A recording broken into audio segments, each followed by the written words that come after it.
this is territory or land that it was home to the Jews since the time of Moses, and the freeing of the slaves from the pharaohs of Egypt and walking through the Sinai, and references are there to his movement in the Old Testament, which is the Torah, and even in the Quran. Plus, it is a recognized fact that the residents of that area historically were the Jewish people, not as a people who follow Judaism. I'm not talking of religion. I'm simply talking of a people. For example, the Persians are a people, or the Arabs are a people, or the Indians are a people. That is how the Jews are a people who lived in this area, but were, as monotheists, were a thorn in the side of the Romans, or even the Persians, who at different times invaded the territory and destroyed the temples, and they got scattered around the globe to the extent that some of them sought refuge in southern India as well. Where near Cochin there is still a synagogue to their name. They elsewhere in Mumbai or in Karachi or even in Peshawar, which is northwest area, they were known as, no, the Mumbai Karachi people are known as the Bani Israel. And then there were Jews even living in the northwestern territories of India, in Peshawar, which is now in Pakistan, who were driven there after the Russian Revolution or during the Second World War. So they were scattered around the world, but there has always been a Jewish population in that area. Now, as far as historically is concerned, this is their territory, just as the territory of Persia is for Persians, or Arabia is for the Arabs. However, in the year 636, I'm trying to cut it short, that's the first time that the Arabs invade this place. And our Muslims are quite proud of the fact that the second caliph, that is Umar, or Hazrat Umar as we say, led an army and occupied those territories, and on top of the Jewish temple built a ramshackle mosque, a wooden structure that would later be referred to as Masjid al-Aqsa, because there are references of what Muslims believe is the flight of Prophet Muhammad to the skies, and they say the steed or the horse on which he was stopped over in Masjid al-Aqsa. But the masjid that they call Masjid al-Aqsa was built much later. So it's a convenient connecting of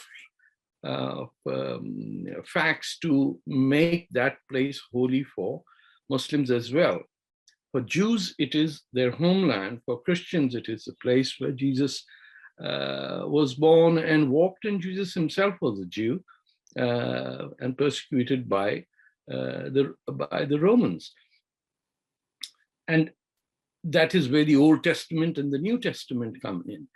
But the historical claim by Arabs that this is our territory, which foreign Jews came to settle in, needs to be taken with a bit of salt. It is a fact that those who are today known as Palestinians, and at that time were Arabs of that area. The word Palestine was in the 20s and 30s associated with how Jews around the world used to refer to this place. Palestine, the letter P does not even have an occurrence in the Arabic language. Palestine is the word that was used, but it came into usage much later. At the time when India was partitioned, British India was partitioned, there's a place called British Palestine, which was carved out of the Turkish Caliphate, during which time the Turks colonized the Arabs, and at that time They were, as Muslim Khalifas, were in charge of Jerusalem, but never shifted their capital over there, never recognized it as such. And if you go back even to the times of the Prophet, he, in fact, in the middle of a prayer, turned his back on Jerusalem and said that the Muslim holy place is Mecca. And he turned, prior to that, he would lead the Muslims in prayer towards Jerusalem. And that ended that period. Now, those are the historical facts that cannot be denied, which many Muslims do deny. But even if both sides are true, the fact is that Israel as a state and Arabs as a people, or the PLO as an organization, have an agreement signed in Oslo under which both sides agreed to a two-state solution in the territories that were lost by Jordan to Israel during the 1967 war. Prior to that, all this area had no Jewish settlements. There was no residents. There was, no counterclaim, and there could have been a Palestinian state if the Jordanians or the Egyptians wanted Gaza and the West Bank to be one. It didn't happen, and once Egyptians recognized Israel with establishing diplomatic relations, the whole concept of a conflict between the Arab world and Israel, in my opinion, came to an end. The main protagonists in this war were the Egyptian army, primarily the main force of the Arab world, versus Israel. And the 67 war, in 48, about 10 armies from the Arab world attacked Israel because the United Nations divided British Palestine, which had already been divided by giving Jordan as a separate country because they needed a place for the kings of Mecca because they had no land. The Saudis had taken over that place. This might all sound very confusing to you or your listeners, but Transjordan was a country drawn out on a piece of paper. Jordan is just a river, it's not a country. Similarly, Lebanon was not a country. It was carved out of Syria, or Bilad Sham, as the name of that country is. And these were drawn out on a piece of paper between the foreign ministers of Britain and France and after the First World War, and designated as independent countries.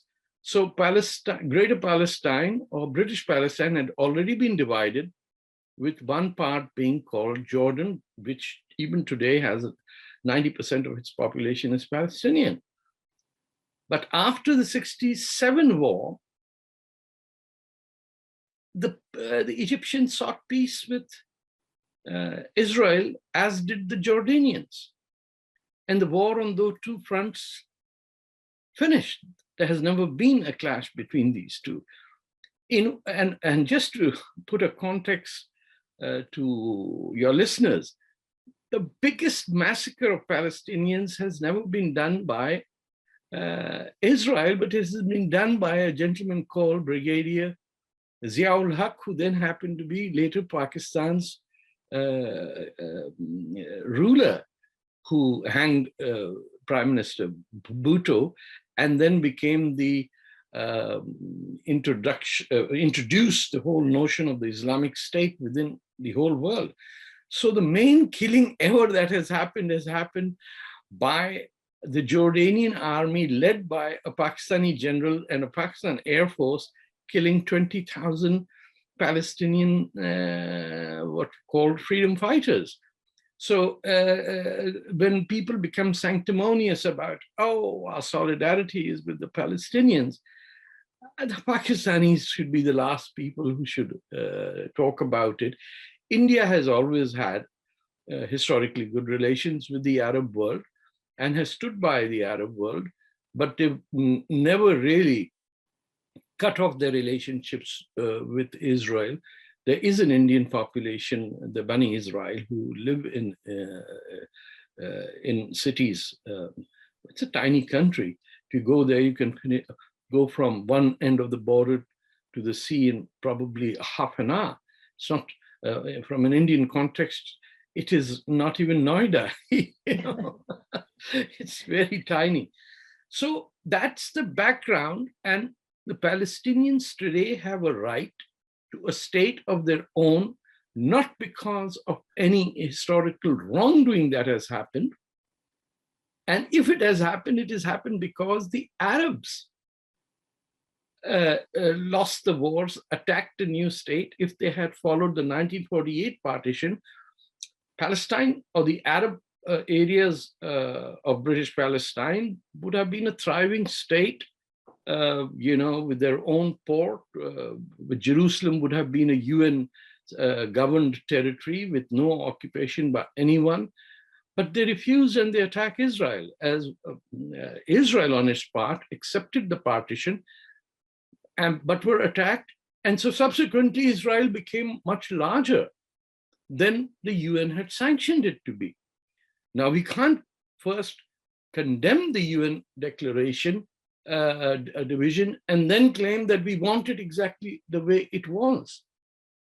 I'll take it if I win and I'll take it if I lose, does not apply in the real politics of the world. So today, the answer would be the creation of a Palestinian state on the West Bank. I would say even a three-state solution, because Gaza is a completely different culture that has evolved out of the massive killing by Hamas of the Palestinian administration's officials over there. So today, the government of the Palestinians is based in Ramallah under Abu Mazen, who was elected for 5 years and is now in his 15th year in power. And all their representatives after the election were killed by Hamas, not by Israelis. So these three entities, my understanding is that Gaza has reason to be an independent state on its own. And West Bank can certainly be in the territories that are controlled by the Israelis. I really believe that the settlements should not be built anymore. And where they've constructed the wall, they should declare the border and finish the conflict. You can't keep on fighting and losing a war, getting your own people killed, and then use that method as the basis of a future action. Your leadership must be pretty rotten to think that, oh, this is the way that we will get freedom, by killing our own people or getting our people killed. It's not going to happen. The Israelis have no place to go. The Arabs have, 22 countries. One would argue there should be one Arab country. You can't have tiny little spots here and there with 500,000 people fighting to their death in Yemen, and then talk about that the Israelis are the enemy. You are your own enemy when you kill your own people. In Syria, 500,000 people have died where Muslims have been fighting each other. Muslim Arabs have been killing Muslim Arabs.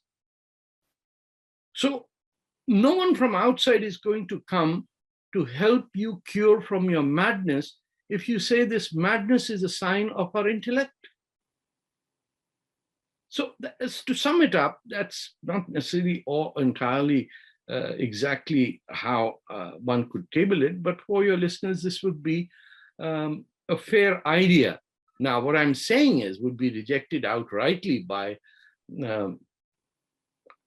perhaps not the Arabs, but the Muslims in India and the Muslims in Pakistan, who have their own constructs because they deny their own identity. You see, they live in the Indian subcontinent, which is Hindustan, but they deny that fact that they're Hindustanis by adhering to the culture or the naming conventions that come from overseas. Ashok नाम का तो नहीं मुसलमान मिलता ना, तो उसी तरह पड़े हुए सबके सब. So there is an identity crisis within the subcontinent, Indian subcontinent Muslims, as to who they are. And when they look at Palestine, they find everything as a part of their own victimhood, but they can't see that victimhood when they look at China, which has put a million Muslims in concentration camps. Or they do not look at Muslims in Bangladesh when Pakistan killed 3 million in 71, or what the Pakistanis are doing in Balochistan today. So for them, when a Muslim kills a fellow Muslim, that's okay. You know, they, in their mind, when they killed the grandson of the Prophet, well, so what? They're even fighting over that in Yemen today. But other people, based on any set of rules, dare not criticize the idiotic nature of our struggle or say that you're doing something seriously wrong. You need to come to some understanding that this is the 21st century, not the 12th. And we just claim that, well, it's a question of shifting digits. You have 2, 1, and we have 1, 2. And since 1 and 2 are in series, therefore we must be right. I don't want to be dismissive, but we are in bad shape as a community, as a Muslim community. Whereas I'm talking the subcontinent Muslims, whereas if you go to Indonesia, if you go to Turkey, they have their own interests first. They are first Turks or Persians or Javanese or Mindanaoans or, Albanians or Chechens. But when we come to this part, where despite 1,000 years of plundering and ruling, the majority population is still Hindu. So that hasn't yet gone over well in the psyche of those who believe that our duty is to make the entire world come under Islamic rule. Please remember to subscribe to us and switch on the notifications for this channel. For our other social media links, more content, and to support our work, please visit citti.net. Dhanyavad. Namaskar.